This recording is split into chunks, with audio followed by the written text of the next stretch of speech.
V.I. Lenin. Farewell Letter to the Swiss Workers. Written on March 26, 1917. Published in the magazine Jugend Internationale No. 8, May 1, 1917. Published according to the manuscript. Source: Lenin Collected Works, Progress Publishers, 1964, Moscow, Volume 23, pages 367-374. Translated, M.S. Levin, the late Joe Feinberg and others. Transcription / markup, art symbol of public domain, Lenin Internet Archive 2002. You may freely copy, distribute, display and perform this work, as well as make derivative and commercial works. Please credit Marxist's Internet Archive as your source. README. Comrades, Swiss workers. Leaving Switzerland for Russia, to continue revolutionary internationalist activity in our country, we, members of the Russian Social Democratic Labour Party united under the Central Committee, as distinct from another party bearing the same name, but united under the Organizing Committee, wish to convey to you our fraternal greetings and expression of our profound comradely gratitude for your comradely treatment of the political émigrés. If the avowed social patriots and opportunists, the Swiss Grotlians who, like the social patriots of all countries, have deserted the camp of the proletariat for the camp of the bourgeoisie. If these people have openly called upon you to fight the harmful influence of foreigners upon the Swiss labor movement. If the disguised social patriots and opportunists who constitute a majority among the leaders of the Swiss Socialist Party have been pursuing similar tactics under cover, we consider it our duty to state that on the part of the revolutionary, internationalist socialist workers of Switzerland we have met with warm sympathy, and have greatly benefited from comradely relations with them. We have always been particularly careful in dealing with questions, acquaintance with which requires prolonged participation in the Swiss movement. But those of us, and there were hardly more than 10 or 15, who have been members of the Swiss Socialist Party have considered it our duty steadfastly to maintain our point of view, the point of view of the Zimmerwald left, on general and fundamental question is of the international socialist movement. We considered it our duty determinedly to fight not only social patriotism, but also the so-called centrist trend to which belong our Grimm, F. Schneider, Jacques Schmid and others in Switzerland, Kautsky, Haas, and the Arbeitsgemeinschaft in Germany, Longwet, Pressemain and others in France, Snowden, Ramsay MacDonald and others in England, Tirati, Treves and their friends in Italy, and the above-mentioned party headed by the Organizing Committee, Axelrod, Martov, Chkheidze, Skobelev and others, in Russia. We have worked hand in hand with the Revolutionary Social Democrats of Switzerland grouped, in particular, around the magazine Freie Jugend. They formulated and circulated, in the German and French languages, the proposals for a referendum in favor of a party congress in April 1917 to discuss the party's attitude on the war. At the Zurich Cantonal Congress in TOS they tabled a resolution on behalf of the youth and the lefts on the war issue, and in March 1917 issued and circulated in certain localities of French Switzerland a leaflet, in the German and French languages, entitled Our Peace Terms, etc. To these comrades, whose views we share, and with whom we worked hand in hand, we convey our fraternal greetings. We have never had the slightest doubt that the imperialist government of England will under no circumstances permit the Russian internationalists, who are implacable opponents of the imperialist government of Guchkov Milyakov and Company and of Russia continuing the imperialist war, to return to Russia. In this connection, we must briefly explain our understanding of the tasks of the Russian Revolution. We believe this all the more necessary because through the Swiss workers we can and must address ourselves to the German, French and Italian workers, who speak the same languages as the population of Switzerland, a country that still enjoys the benefits of peace and, relatively, the largest measure of political freedom. We abide unconditionally by our declaration, which appeared in the central organ of our party, Social Democrat, published in Geneva. In it we stated that, should the revolution prove victorious in Russia, and should a republican government come to power, a government intent on continuing the imperialist war, a war in alliance with the imperialist bourgeoisie of England and France, a war for the seizure of Constantinople, Armenia, Galicia, etc. We would most resolutely oppose such a government and would be against the defense of the fatherland in such a war. A contingency approaching the above has now arisen. The new government of Russia, which has negotiated with a brother of Nicholas II for a restoration of the monarchy, and in which the most important and influential posts are held by the monarchists Lvov and Guchkov, this government is trying to deceive the Russian workers with a slogan, "The Germans must overthrow Wilhelm." Correct. But why not add, "The English, the Italians, etc., must overthrow their kings, and the Russians their monarchists, Lvov and Guchkov"? By issuing this slogan, but refusing to publish the imperialist, predatory treaties concluded by the Tsar with France, England, etc., and confirmed by the government of Guchkov-Milyakov-Kerensky, this government is trying to represent its imperialist war with Germany as a war of defense, that is, as a just war, legitimate even from the standpoint of the proletariat. It is trying to represent a war for the defense of the rapacious, imperialist, predatory aims of capital, Russian, English, etc., as defense of the Russian Republic, which does not yet exist, and which the Lvovs and the Gushkovs have not even promised. If there is any truth in the latest press reports about a rapprochement between the avowed Russian social patriots, such as Plekhanov, Zasilik, Patrusov, etc., and the Center Party, the party of the organizing committee, the party of Chkidze, Skobelov, etc., based on the common slogan, "Until the Germans overthrow Wilhelm, our war remains a defensive war," if this is true, then we shall redouble our energy in combating the party of Chkidze, Skobelov, etc., which we have always fought for its opportunist, vacillating, unstable political behavior. Our slogan is, "No support for the Guchkov-Milyakov government." He who says that such support is necessary to prevent restoration of the monarchy is deceiving the people. On the contrary, the Guchkov government has already conducted negotiations for restoration of the monarchy in Russia. Only the arming and organization of the proletariat can prevent Guchkov and company from restoring the monarchy in Russia. Only the revolutionary proletariat of Russia and the whole of Europe, remaining loyal to internationalism, is capable of ridding humanity of the horrors of the imperialist war. We do not close our eyes to the tremendous difficulties facing the revolutionary, internationalist vanguard of the Russian proletariat. The most abrupt and swift changes are possible in times such as the present. In number 47 of Social Democrat we gave a clear and direct answer to the question that naturally arises. What would our party do, if the revolution immediately placed it in power? Our answer was, 1. We would forthwith offer peace to all the warring nations. 2. We would announce our peace terms, immediate liberation of all the colonies and all the oppressed and non-sovereign peoples. 3. We would immediately begin and carry out the liberation of all the peoples oppressed by the Great Russians.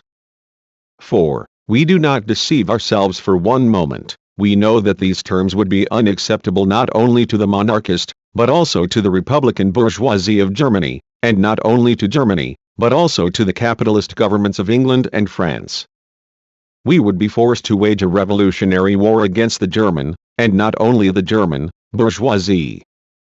And we would wage this war. We are not pacifists. We are opposed to imperialist wars over the division of spoils among the capitalists, but we have always considered it absurd for the revolutionary proletariat to disavow revolutionary wars that may prove necessary in the interests of socialism. The task we outlined in number 47 of Social Democrat is a gigantic one.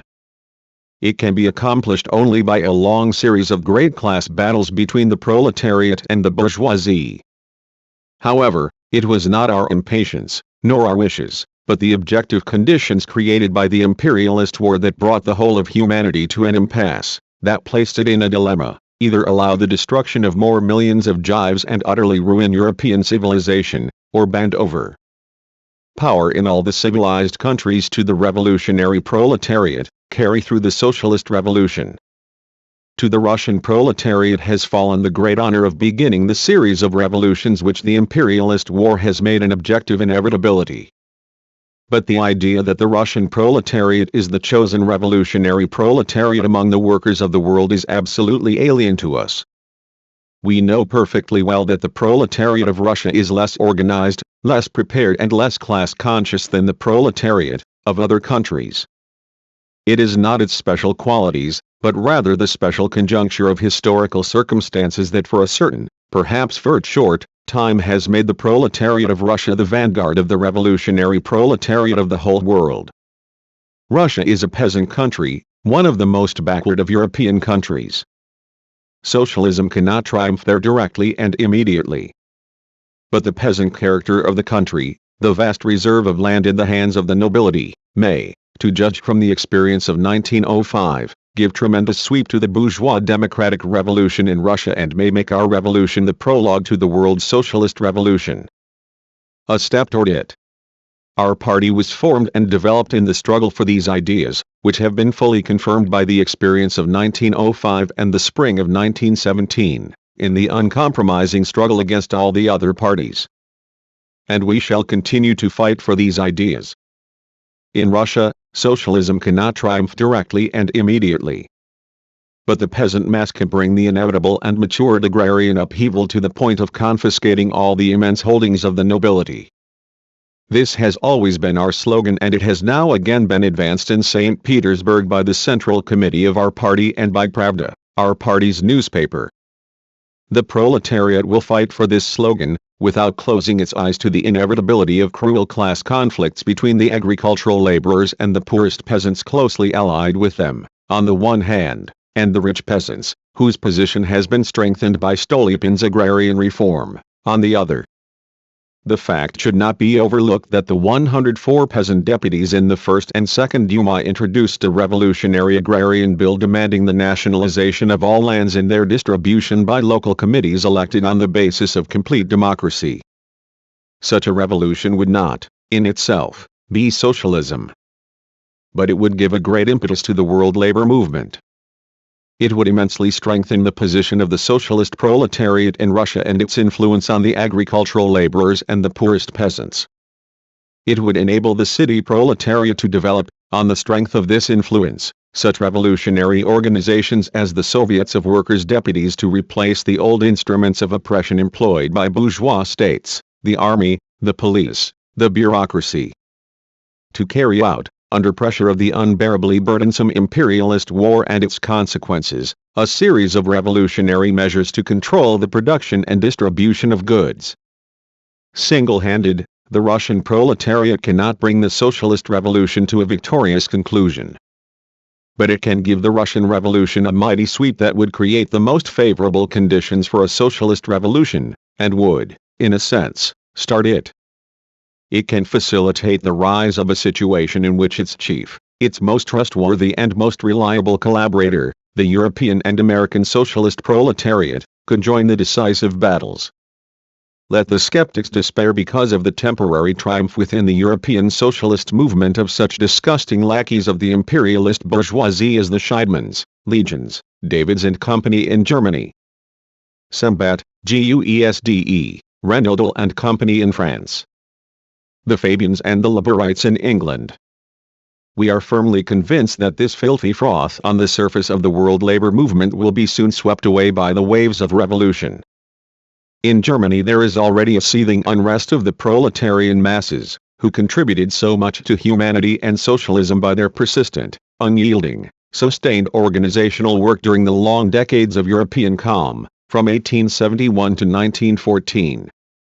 The future of German socialism is represented not by the traitors, the Scheidmans, Legions, Davids and Company, nor by the vacillating and spineless politicians, Haas, Kautsky and their ilk, who have been enfeebled by the routine of the period of peace.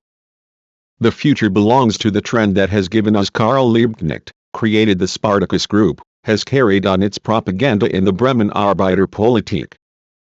The objective circumstances of the imperialist war make it certain that the revolution will not be limited to the first stage of the Russian Revolution, that the revolution will not be limited to Russia. The German proletariat is the most trustworthy, the most reliable ally of the Russian and the world proletarian revolution. When, in November 1914, our party put forward the slogan, "Turn the imperialist war into a civil war of the oppressed against the oppressors for the attainment of socialism." The Social Patriots met this slogan with hatred and malicious ridicule, and the Social Democratic Center, with incredulous, skeptical, meek, and expectant silence. David, the German social chauvinist and social imperialist, called it insane, while Mr. Plekhanov, the representative of Russian and Anglo-French social chauvinism, of socialism in words, imperialism in deeds, called it a farcical dream. Mitteilungswischen Traum uncommodity. The representatives of the center confined themselves to silence or to cheap little jokes about this straight line drawn in empty space. Now, after March 1917, only the blind can fail to see that it is a correct slogan. Transformation of the imperialist war into civil war is becoming a fact. Long live the proletarian revolution that is beginning in Europe. On behalf of the departing comrades, members of the RSDLP, united under the Central Committee, who approved this letter at a meeting held April 8, New Style, 1917. And Lenin. Notes. Placeholder footnote. Lenin. Something between a dream and a comedy. Ed. This letter was written in mid-March 1917 before it became known, on March 19, that Grimm had taken an ambiguous attitude in the negotiations with the German representatives. The original text was written while Grimm was still negotiating, and the passages referring to this were deleted by Lenin after all the arrangements had been turned over to Platon. The letter was discussed and approved on March 26, at a meeting of Bolsheviks returning to Russia. After that, Lenin added the opening lines, "Russian Social Democratic Labor Party, united by the Central Committee, workers of all countries, unite." And the concluding paragraph. Lenin was associated with a number of Swiss Social Democratic leaders, whom he had contacted upon his arrival in Bern from Poranen in 1914.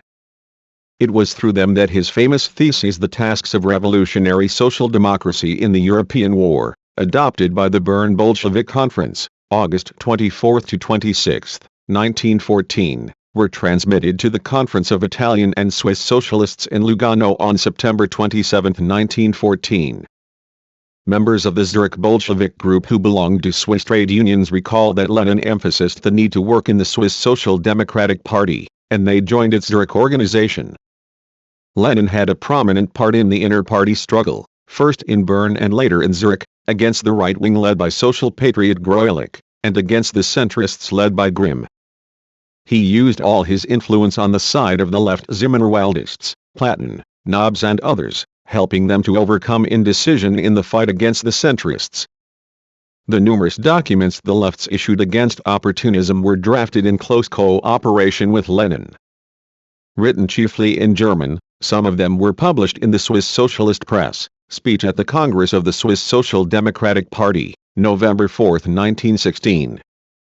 12 brief theses on H. Groelich's defense of fatherland defense.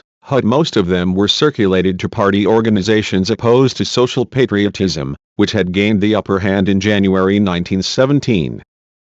At the Zurich Cantonal Party Congress at TOS, the left tabled Lenin's amendments to the centrist resolution on the war issue. See pages 282 of this volume. Though the centrist resolution was adopted, a fifth of the Congress voted for Lenin's amendments. Immediately after the Congress, Lenin helped the Swiss Zimmerwaldists put out number 1 of their bulletin, Gegen die Lüge der Vaterlandsverteidigung, published under the signature, Gruppe der Zimmerwälder Linken in der Schweiz.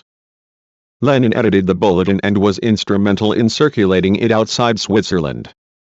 It contained the full text of his amendments and also his remarks on the annexation issue. The official party leaders viciously attacked Lenin as a foreigner, and tried to prevent his influence on social democratic workers. However, in 1915 there were already elements among the Swiss socialists who favored a break with the Second International and formation of the Third International. There was also the Swiss Zimmerwald left group, which included émigrés from Russia, Poland, France and Germany.